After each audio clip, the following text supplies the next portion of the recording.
Good morning, everyone, and welcome to the Think Future podcast. I'm your host, Chris Kalabukas, and once again, we're coming at you live from deep in the heart of Silicon Valley, California.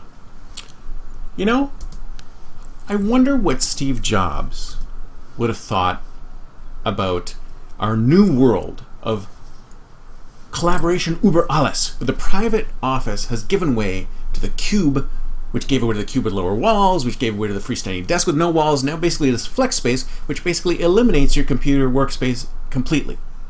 I mean, is this a hoax perpetrated by leaders when all in the name of collaboration, they're really cost-cutting or a sneaky way of getting more people to work from home? Because a lot of times when you lose your personal space, do you really want to be there?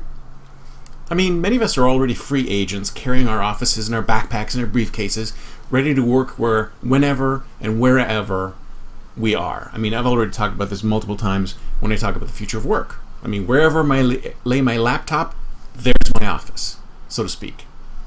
But, you know, other people are not so lucky, or unlucky, depending on how you look at it. I mean, in the name of collaboration, people who've worked in private offices, cubes with some privacy, or even a freestanding desk of their own, are now told that they have no private space at work anymore. Maybe just a rolling cabinet with a lock and key for all your stuff in it. The spaces are all flex and available on a first-come, first-served basis. I mean, when I first heard about that at one of the clients I was working with, I thought to myself, wow, is this going to be like Game of Thrones every morning when people are like clashing over the best cubes or the best desks to sit in? I don't know. Remember how you used to be able to decorate your office and the space that you were in just to make it more your own? That's gone. I remember working in an office building once in Toronto that the leadership wanted everyone's workspace to be so clean that it looked like nobody was working there. Yes, they actually stated this on a memo at the time, and to tell you how long ago that was, it was a paper memo put on everybody's desk. When they protested this, because they said, well, you know, we work here, we want to have at least some semblance of personal, decoration, they said, you can have one tastefully framed. Now, what do you mean by tastefully framed, right? One tastefully framed family photo. Just one. Yep. The email, they actually used email for the second one, actually said that. I mean, little did I know that make your desk look like there is no one working there was presaging the workplace culture of today. I mean, Steve Jobs never enforced collaboration the way many companies do today. He encouraged it by placing restrooms in central areas so that the workers can create serendipitous connections and conversations when they met. But he never advocated for zero private desk space. Now, I don't know what it's like over at the Big Ring in that direction from where I am right now. Maybe there are places where they're private, maybe there are places where they're not private. Anybody who's watching this or listening to this maybe can tell me, anybody who's working at the Apple Ring right now can tell me whether or not you actually have some private space to call your own, or it's all flex.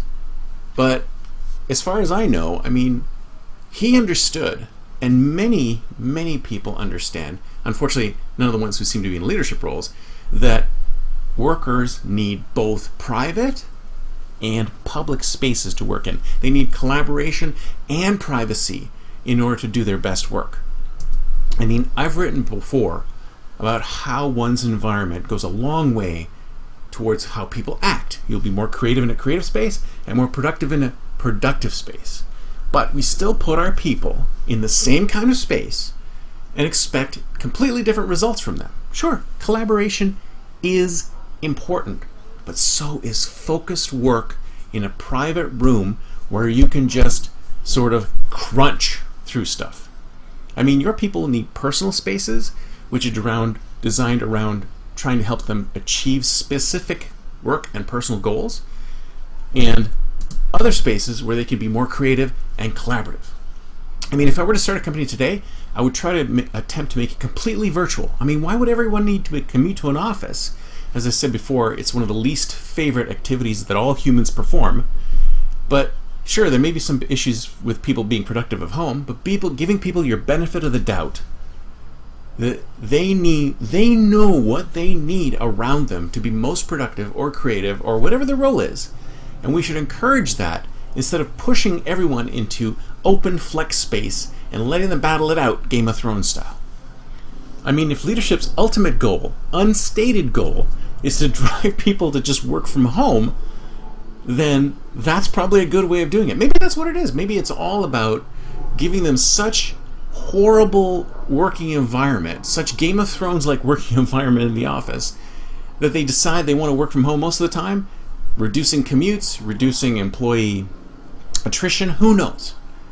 But I'm curious to know what that is. So the reality is that when you are looking at giving new space to your employees, if you are looking at building new space for your employees or changing the space that they have, give them the option of both privacy and collaborative space. Don't force them to collaborate if they don't need to, because everybody's job has bits of collaboration and everybody's job has bits of private work. Just try to make them both happen and let your employee, trust your employee to know what to do and when. Otherwise, you're going to have a giant open space with a sea of people wearing headphones and not collaborating at all. So how's that going to help people to collaborate when they're all wearing these and not talking to each other at all? That's it for me for today. See you next time, and until then, don't forget to think future.